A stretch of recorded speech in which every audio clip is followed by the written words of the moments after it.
खुलुमबाय आं माइनाव बसुमतारी गिबियावनो बर' रादाब नायगिरि नोंथांमोनखौ आंनि चेनेलाव बरायहरबाय लोगोसे गोजोन फुंबिलिनि गाहाम हामलायथि बावहरबाय नोंथांमोननि थाखाय लानानै फैबाय आं गोदान मोनसे रादाब नोंथांमोना भिडिअखौ अननानै जोबजासिम नायलांदो। दिनैनि गिबि रादाबाव दङ गुवाहाटीनि श्रीमन्त शंकरदेव कलाक्षेत्रआव 25 नभेम्बर खालि खुंफुंनो गोनां बिसानि 6थि बड' फिल्म एवार्ड सारमिनिनि थाखाय बर' सुंद' सावथुन आरो बर' नङै सुंद' सावथुन बादायलायनायाव नमिनि महरै सायख'जादों। सेथियाव राफोदाय, नैथियाव सांग्रां आरो थामथियाव सोलोंथाइ।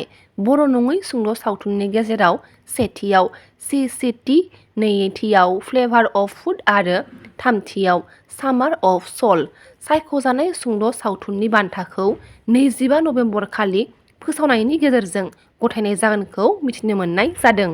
3 नं नावकाटा गामिनि उमल दैमारिनि बिसि मधु दैमारिया थांनाय 16 नभेम्बरनिफ्राय गोमानानै दङ होननानै मिथिनो मोननाय जादों। बेनिखायनो मधु दैमारिखौ सोरबाफोर बहाबा नुसनबायोब्ला जानबुं नाम्बार 9101930214 नाम्बाराव कल खालामना खौरां हरनो खावलायहरदों नखरनि सुबुंफोरा। बिटिसिनि ट्राइबेल बेल्ट एन्ड ब्लकआव आयेन बेरेखा दखल खालामग्राफोरखौ थाबैनो होखारनांगौनि दाबि दैखांदों। बिटिसिनि ट्राइबेल बेल्ट एन्ड ब्लकआव आयेन बेरेखा दखल खालामग्राफोरखौ गोजौ बिजिरसालिया बिथोन होनाय बायदियैनो थाबैनो होखारनांगौनि दाबिजों बिटिआर क'अर्डिनेशन कमिटि, अल आसाम ट्राइबेल संघ आरो बर' समाजनि खौरांगिरि मेल लादों।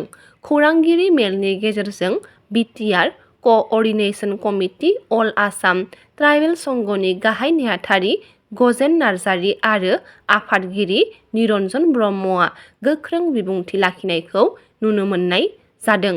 खौरांगिरि मेलाव बाहागो लायो बर' समाजनि आफादगिरि बेनुधर बसुमतारिजों लोगोसे राभा फरायसा आफाद, गार' फरायसा आफाद आरो हाजं फरायसा आफादनि सोद्रोमाफोरा। क'क्राझारनि बड'लेण्ड मुलुगसोलोंसालियाव दावबायफैदों आसाम आयेन आफादनि बुंथिगिरि बिस्वजित दैमारि। बिथाङा बड'लेण्ड मुलुगसोलोंसालिनि सोलिफु थासारिनि सायाव खौरां लादों।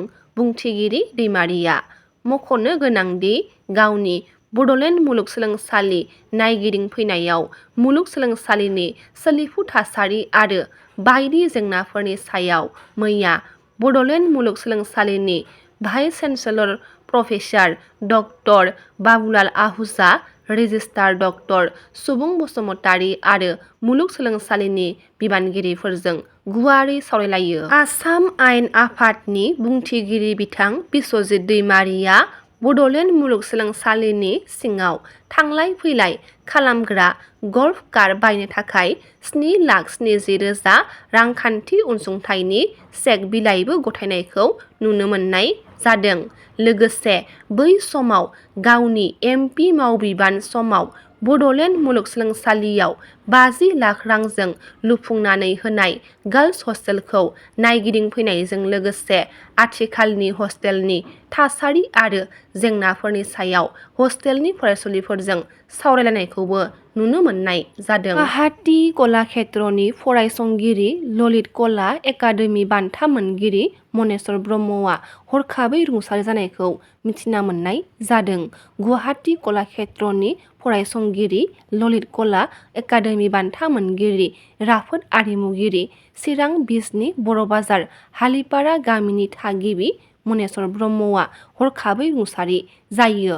मिथिनो मोननाय बायदिब्ला मैया फुंबिलियाव मर्निं वाक खालामनाय समाव गोग्लैनानै हुस गैयै जायो।